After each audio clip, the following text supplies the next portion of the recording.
Pertama-tama saya ingin membacakan satu ayat Quran supaya masyarakat Indonesia ini tahu posisi sebenarnya dari Islam dilihat dari Quran. At-Taubah ayat 97. Oke, At-Taubah ayat 97. Al-a'rabu as-saddu kufron wa nifaqan wa ajdaru ala ya'lamu hududan ma anzalallahu ala rasulih wallahu alimun hakim. Artinya kira-kira begini, orang-orang Arab di sini pengertiannya Badui, orang-orang Arab itu lebih kuat kekafirannya dan kemunafikannya, serta sangat wajar tidak mengetahui batas-batas ketentuan yang diturunkan oleh Allah kepada Rasulnya. Allah Maha mengetahui lagi Maha bijaksana. Jadi di Al-Quran disebutkan itu? At-Taubah ayat 97. Disebutkan Bapak? Disebut. Jadi kita lihat, kalau kita pelajarin Quran, Allah itu melaknat orang Yahudi tertentu, Nasrani misalnya. Bukan melaknat, maksudnya mengingatkan itu. Tidak sekeras Allah mengingatkan, melaknat orang Arab. Jadi as-saddu kufron itu artinya mbae kafir. Gitu, kira-kira begitu. As-saddu kufron wa nifaqun. Okay. Mbae kafir dan munafik. Mbae kafir, mbae munafik. Nah, atas dasar itu memang kalau kita lihat di daerah sono, di Arab sana, sampai detik ini tidak pernah sejahtera. Yeah. Ruwet aja, tidak karu-karuan. Mas, saya potong. Arab ini Arab Saudi dan sekitarnya dan Hadratul Maut, Yaman atau sekitar. Arab Saudi? Arab dan sekitarnya. Arab Saudi dan sekitarnya. Negara-negara Arab lah ya. Disebut di situ Arab. Oke. Arab itu ya Arab, keturunan Arab di situ. Ya, oke. Ya.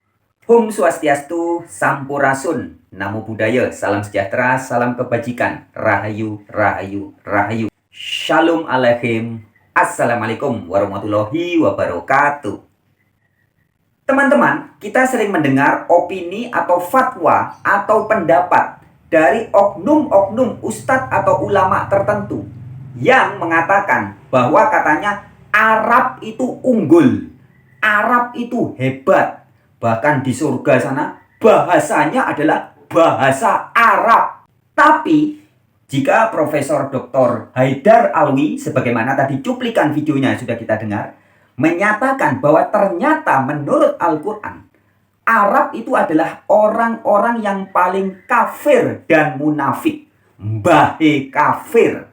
Sedangkan ada yang mengatakan bahwa Arab itu hebat. Buktinya dikirimi nabi yang hebat. Loh, jangan salah teman-teman. Ya. Suatu bangsa jika dikirimi nabi, ya, nabi itu artinya pemberi peringatan atau penunjuk arah. Artinya jika ada satu bangsa perlu dikirimi nabi, ini adalah bangsa yang sedang bobrok, yang sedang tersesat.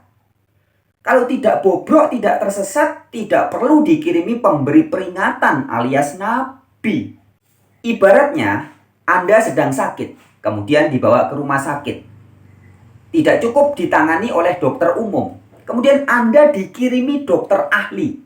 Apakah ahli syaraf, atau ahli jantung, atau ahli tumor, atau ahli kanker. Ketika Anda dikirimi dokter ahli, itu pertanda kesehatan Anda sangat gawat, sangat buruk. Jadi jangan bangga diberi dokter ahli. Orang yang diberi dokter ahli itu artinya kesehatannya sangat bobrok. Nah, seperti peribaratan itulah bangsa-bangsa atau suatu bangsa yang dikirimi nabi. Jika sampai ada suatu bangsa dikirimi nabi, itu artinya bangsa itu sedang amat sangat bobrok. Lalu, sebenarnya apa sih keunggulan bangsa Arab? Apa keunggulan Arab? Oke, tanpa buang waktu, kita simak ya. Ceramah edukasi yang disampaikan oleh Ustadz ini tentang Arab. Perhatikan baik-baik agar tidak gagal paham, salah paham, apalagi sampai berpaham salah. Oke, selamat menyimak. Lagi tentang ilusi itu apabila pertama, ketika kita mengira bahwa kita memiliki keunggulan yang sesungguhnya tidak ada pada kita. Jadi kan sering orang mengira, pertama, sudah salah menganggap bahwa Arab itu sebuah ras, etnik, nasab, silsilah, keturunan dan lain sebagainya. Itu salah, ada ilusi di situ. Tapi ilusi yang lebih besar adalah lebih besar dan lebih parah dari ilusi yang pertama ini tadi. Ini kalau ini ilusi logis lah ya, kesalahan logis. Tapi ada kesalahan yang lebih fatal lagi dari itu adalah mengira ras-ras ini atau etnik-etnik ini memiliki keunggulan yang sudah ada di dalam darah dagingnya. Ini juga bertentangan dengan akal sehat, bertentangan dengan agama, bertentangan dengan tauhid, bertentangan dengan keadilan ilahi, bertentangan dengan semua prinsip agama. Bertentangan. Adapun orang mau mengutip sana sini mengatakan bahwa Rasulullah berbangga dan lain sebagainya, saya katakan kembali kepada dirimu, fal yatabawwa maq'adahu minan nar. Dia berbohong atas nama Rasulullah sallallahu alaihi wasallam. Kadzib atas nama Rasulullah. Tidak pernah Rasulullah berbangga atas suatu keturunan sebagai sebuah keturunan. Salah besar kalau memahami seperti itu. Karena Allah Subhanahu wa taala juga sudah menjelaskan bahwa nanti hari kiamat la ansaba. Tidak ada nasab-nasab. Gimana mau Rasulullah berbangga? Nah, yang dibanggakan Rasulullah itu apanya? Ini harus jelas. Ya, kan seringkali orang mengutip tidak putus semua nasab dan hasab putus kecuali illa nasabi wa illa hasabi wa nasabi. Karena ada hadis seperti itu. Iya, ada. Orang ternyata fokus pada nasab, padahal hadis ini kan sudah digandengin. Ini ada hasab, ada nasab, Tuan. Hasab itu apa? Pahami dulu hasabnya, baru Anda bisa mengatakan nasabnya. Ya, kalau boleh saya bacakan hadisnya itu kullu hasabin wa nasabin ya, munqati'un yaumal qiyamah illa hasabi wa nasabi. Silakan. Nah, apa maksudnya Rasul Shallallahu Alaihi Wasallam ini jelas-jelas. Jadi sebagian orang fokus melihat nasabnya Nabi tidak terputus. Tunggu dulu, Nabi nggak bilang hanya nasab di sini. Hasabi wa nasabi.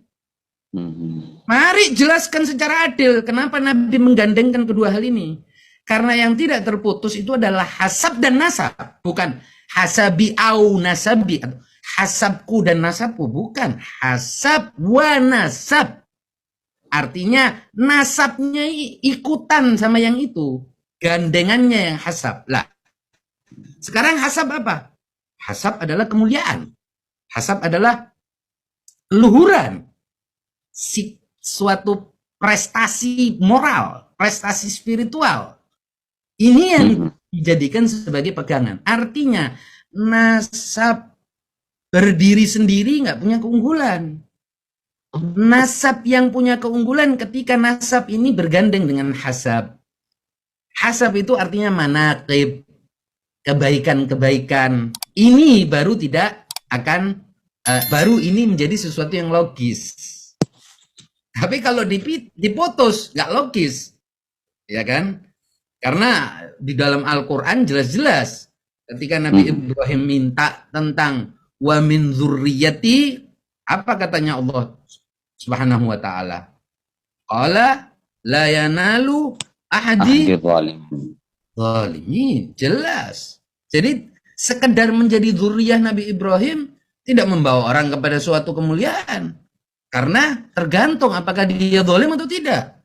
Kalau dia tidak zalim, artinya hasabnya bagus, baru dia boleh yantami atau merasa memiliki hak bergabung bersama nasab yang baik itu. Jadi kata kuncinya dua ini, hasab dan nasab, bukan berdiri sendiri-sendiri. Gitu. Ini merusak akidah, merusak iman, merusak hubungan manusia dengan Allah, merusak hubungan manusia dengan manusia yang lain, merusak hubungan dan menciptakan kebencian, menciptakan permusuhan.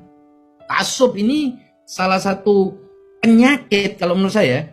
Ada penyakit jiwa yang efeknya itu hanya kepada dirinya sendiri, tapi ada penyakit jiwa yang efeknya itu sosial. efeknya kepada masyarakat, kepada hubungan antar masyarakat. Dan ini lebih berbahaya. Karena orang kalau sudah ta'assub, dia tidak mau tahu selain dari golongannya, dia nggak mau tahu. Dia tidak mau dengar. Dia akan anggap semua orang bodoh, semua orang ngeramput, semua orang ini di bawah dia. Lah, ini bahaya. Selain golongannya, tidak ada harganya. Kalau makhluk seperti ini bergerak di tengah masyarakat, maka masyarakat itu akan menjadi senantiasa dalam konflik dan perpecahan dan permusuhan. Dan sebetulnya makhluk seperti ini atau sosok seperti ini sebetulnya ya agennya setan, karena itu tadi setan itu yuqi'u bainakumul adawata, innama yuridu syaitan ayyuqi'a bainakumul adawata wal baghdha. Ya, innama yuridu syaitan an yuqi'a bainakumul adawata wal baghdha. Jadi agen seorang dengan fanatisme itu akan menjadi agennya setan. Dia akan menciptakan permusuhan, perpecahan, pertikaian di tengah masyarakat, kebencian dengan cara dia menggiring orang untuk benci fulan, memusuhi fulan dan seterusnya. Dan bangga-banggaan atas sesuatu yang bersifat tidak substansial. Ilusi. Ya. Seperti yang Anda bilang, hakikatnya adalah ilusi. Hakikatnya ilusi karena tidak ada yang bisa dibanggakan. Ya. Bahkan Ustadz Abdillah, kalau dalam pelajaran akhlak, ini pelajaran akhlak yang kita semua sudah tahu. Terhadap amal kita saja, amal loh ini. Kita beramal, amal kerjaan kita bukan orang tua kita. Kalau kita kerjakan sesuatu yang baik, kita bangga, gugur nilai amal itu di mata Allah Subhanahu wa taala. Apakah itu ujub atau riya? Ini kalau amal kita. Lah ini bukan amal kita bangga. Katakanlah orang tua kita orang mulia. Seperti orang tua kita orang mulia atau kita dianggap sebagai turunannya Nabi. Berarti kan Nabi yang mulia. Oke. Kemuliaan Nabi Anda yang membanggakan. Ini termasuk sifat yang di dalam Al-Quran disebut sebagai sifat orang munafik.